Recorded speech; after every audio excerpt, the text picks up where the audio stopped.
This is Twit.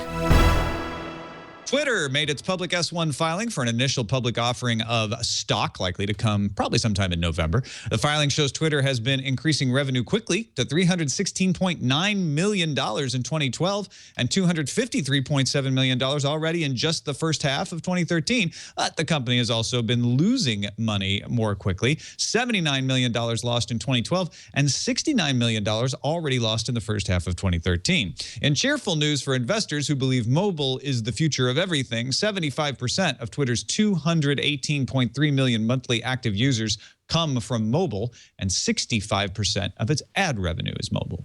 Adobe says that attackers have compromised 2.9 million customer accounts, including their credit and debit card numbers. Though those numbers are encrypted, Adobe's going to reset all the passwords anyway for affected users and warn them of financial risks and offer free credit monitoring. Hackers also took source code for certain apps, including Acrobat and Cold Fusion. The two attacks may or may not be related, according to Adobe. Thanks to SP Sheridan for submitting the story to our subreddit. It's finally public. The original voice of Siri is none other than Sarah Lane. No, that's not true. No, that's not true. It's actually Susan Bennett. She's an Atlanta-based voice actor who also voiced the first ATM, a number of GPS devices, and the Delta airline announcements. Bennett confirmed to CNN that she is the voice behind Siri, but Apple, they won't confirm that information.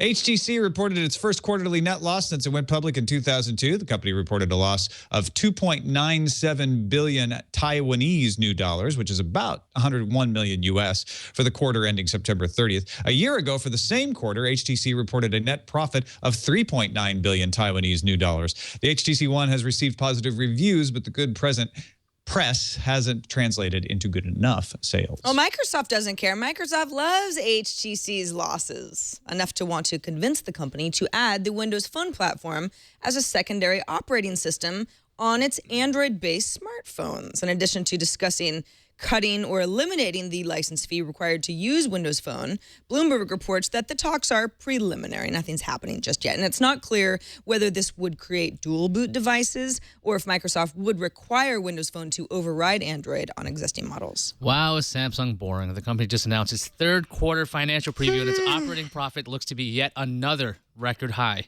Samsung said their third quarter sales were $55 billion, with an operating profit in the range of $9.2 billion to $9.6 billion. Full financial information will be announced later this month. 9to5Mac reports OS X Mavericks has been upgraded to Gold Master status and released to developers, meaning we should see a consumer release later this month, as expected.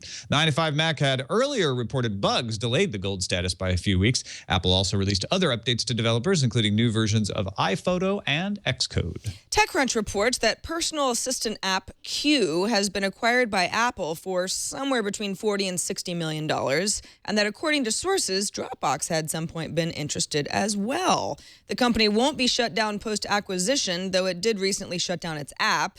If you're wondering what the heck does Q do, it pulls data from user emails to create a personal agenda. Apple could fold that technology into maybe a more robust Today section in iOS 7's notification center. Rockstar Games is releasing patches for its Grand Theft Auto 5 online services today. An update for PS3 and a similar patch for Xbox 360 should fix issues that limited the number of concurrent users and prevented a lot of folks from accessing the game online at all. The company is also working to fix a bug that can stop players from finishing the online tutorial. In the meantime, Rockstar has disabled the option to purchase cash packs until all players have access to GTA Online. Microsoft's annual proxy statement suggests that poor sales of the Surface tablet meant that CEO Steve Ballmer received 79% of the total incentive plan award for which he was eligible. Like many other executives, Ballmer receives a base salary and a bonus is tied to the performance of the company. Surface sales hurt that a bit. The proxy statement says that a number of other Microsoft execs received 100% of their incentive awards, including COO Kevin Turner and CFO Amy Hood.